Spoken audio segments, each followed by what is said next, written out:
Radon, it's back in the news again, and if you are my seller, we're not going to remediate it.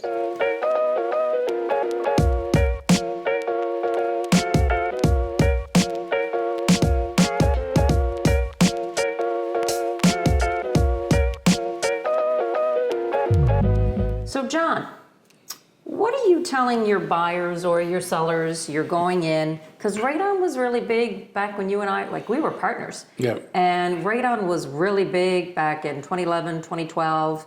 And talk to me about, what happened back then and to where your headspace is now. Yeah, well, I remember it was new. When it came out, it was kind of a new thing. It started with the schools. I think it was something to do with the drinking water. I think my ex-father-in-law was involved in it at the time because he was the radiology inspector for the province.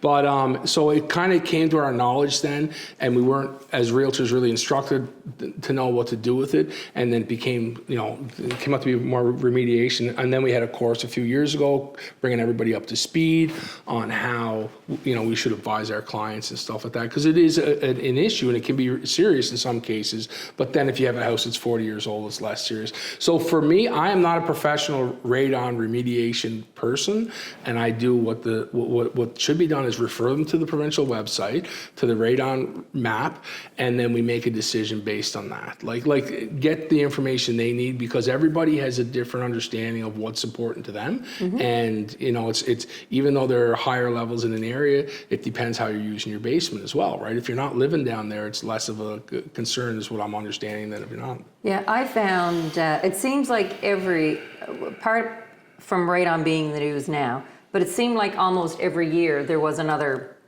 gimmick, we'll say. It was ChiTech that we had to, get tested and remediate. Then it was radon. And then it was the BP shingle roofing. So it always seemed like something. And then we took the course. So I think that was maybe around 3 years ago. Yeah. So that changed things for me.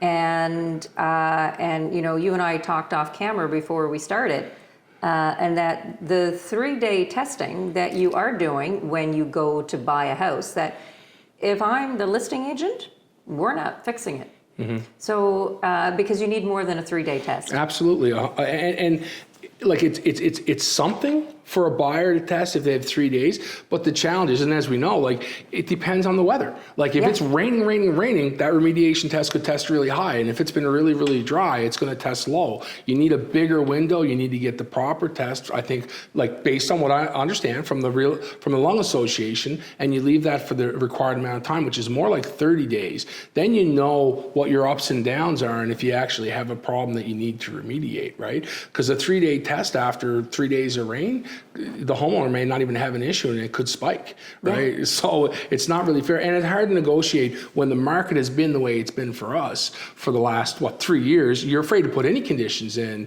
for the buyers, to put them at a disadvantage, let alone, negotiating over something that may or may not be an issue because you don't know in 3 days. No, and you don't. Back in the day, it used to cost probably around $1,500 to remediate. Now it's about $3,000.